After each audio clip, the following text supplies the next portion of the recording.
रचना गांव में अपने पिता और भाई के साथ रहती थी। उसके पिता बहुत गरीब थे।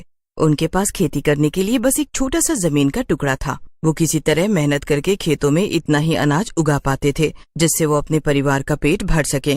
एक दिन जोगिंदर उनसे कहता है, बच्चों, तुम दोनों कितनी मेहनत करते हो। मुझे तुम्हें ऐसे देखकर बहुत दुख होता है।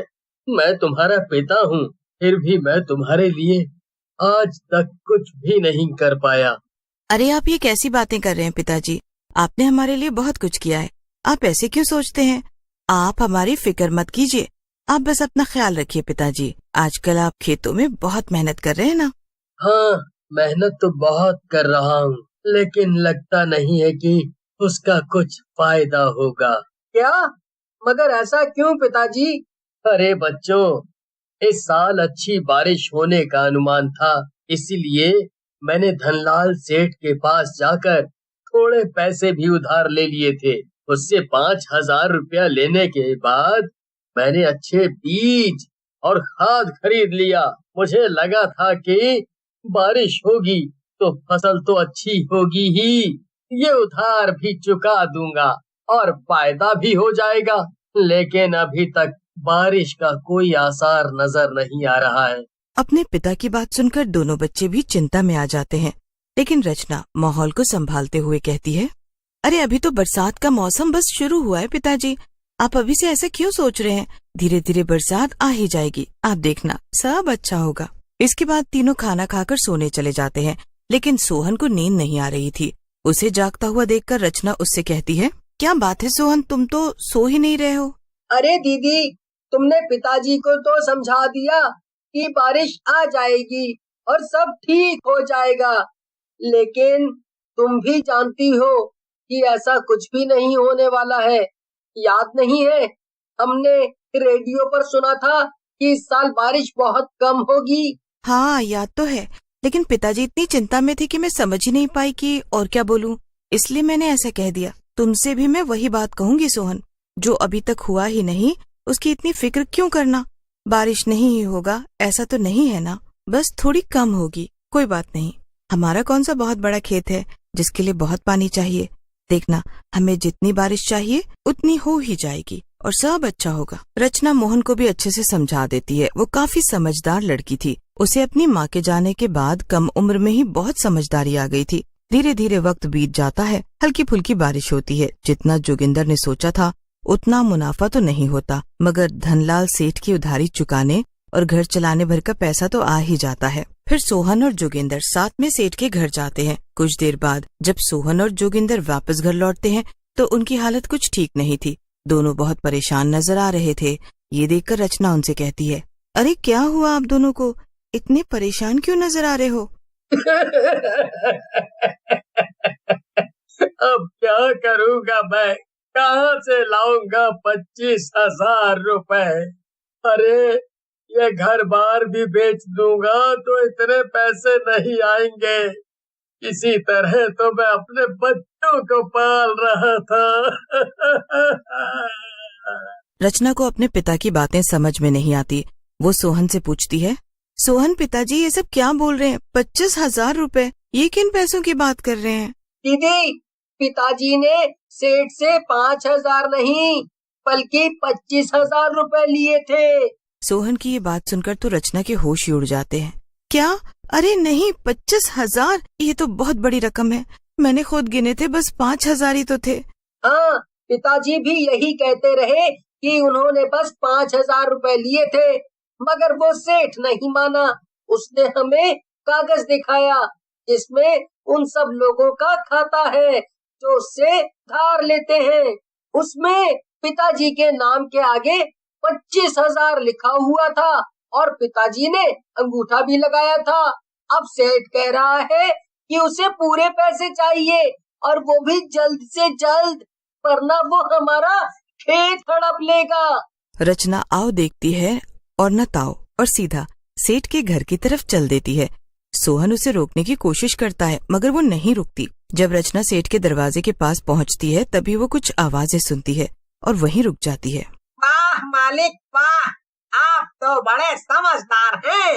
आपने कैसे उस जोगेंद्र को बेवकूफ और क्या, मैं यहाँ कोई धर्मशाला खोल कर थोड़े बैठा हूँ, और ना ही मुझे नेकी करने का कोई शौक है। मैंने तो बस उसे बेवकूफ बनाया। ये सब बाहर खड़ी रचना सुन रही थी और गुस्से से उसका खून खौल रहा था। वो गुस्से में बिना कुछ सोचे समझे धनलाल के सामने आकर कहती है, लालची बुड्ढे, तुझे कितना लालच है? कोई सीमा नहीं है क्या तेरे लालच की? तूने मेरे भोले भाले पिताजी को इस तरह से बेवकूफ बनाया है। वहाँ उनका रो रो कर बुरा हाल है। अरे तूने तो न जाने और कितने लोगों को ऐसे ही बेवकूफ बनाया होगा। रुक, मैं अभी जाकर सबको तेरी असलियत बताती हूँ, फिर सब लोग मिलकर तेरा हिसाब करेंगे। रचना की बात सुनकर धनलाल से डर जाता है और अपने नौकर से कहता है, अरे खड़े खड़े मेरी शक्ल क्या देख रहा है? जा और जाकर इस लड़की को पकड़। सेठ के कहने पर उसका नौकर रचना के पीछे भागता है और उसे पकड़ लेता है। छोड़ दो मुझे, मैं तुम सब लोगों का पर्दाफाश करके रहूंगी आज। जल्दी बताओ इसका क्या करना है? मैं इसे ज्यादा देर तक ऐसे पकड़ कर नहीं रख पाऊंगा। करना क्या है? वही करो जो हर उस इंसान का करते हो जो मेरे खिलाफ बोलने की हिम्मत करता है। जाओ, इसे जंगल के पास वाले कुएं में ले जाकर फेंक दो। ये सुनकर रचना बहुत घबरा जाती है, लेकिन सेठ के 2 और आदमी आकर उसे पकड़कर कुएं के पास ले जाते हैं और सच में पानी में फेंक देते हैं। देखते ही देखते रचना डूबकर मर जाती है। इसके बाद वो आदमी वापस चले जाते हैं, मगर रचना एक चुड़ैल में बदल जाती है। ये सब क्या किया मेरे साथ इस धनलाल ने? मैं उसे नहीं छोड़ने वाली। उसे ऐसा सबक सिखाऊंगी कि सारी जिंदगी याद रखेगा। मगर पहले मुझे जल्दी से घर जाना होगा। पिताजी बहुत परेशान हो रहे होंगे। चुड़ैल अपने घर जाती है। वहाँ उसके पिता और भाई सोहन उसे देखकर बहुत डर जाते हैं। मैं रचना हूँ सोहन, कोई चुड़ैल नहीं। बेटी रचना, नहीं, तुझे ये क्या हो गया है? ये सब किसने किया? उसी धनलाल ने पिताजी, उसी ने मेरा ये हाल किया है। फिर चुड़ैल अपने पिता और भाई को सारी बात बताती है। सच सुनकर दोनों बहुत दुखी हो जाते हैं। अब उसके पाप का घड़ा भर चुका है। मैं उससे अपना और आपका बदला लेने जा रही हूँ। कल का सूरज जब उगेगा तो सब कुछ अच्छा हो चुका होगा। ये मेरा आपसे वादा है। इतना कहकर चुड़ैल वहाँ से चली जाती है। वो सीधा धनलाल के घर जाती है। वहाँ पर वो और उसकी पत्नी आराम से बैठकर अंगूर खा रहे थे। अरे वाह, गरीबों के पैसे लूटकर तुम दोनों तो मजे कर रहे हो। चुड़ैल को देखकर धनलाल और उसकी बीवी डर से कांपने लगते हैं। ये चुड़ैल कहाँ से आ गई जी? अब ये हमें मार डालेगी क्या? कौन है तू? क्या चाहिए तुझे?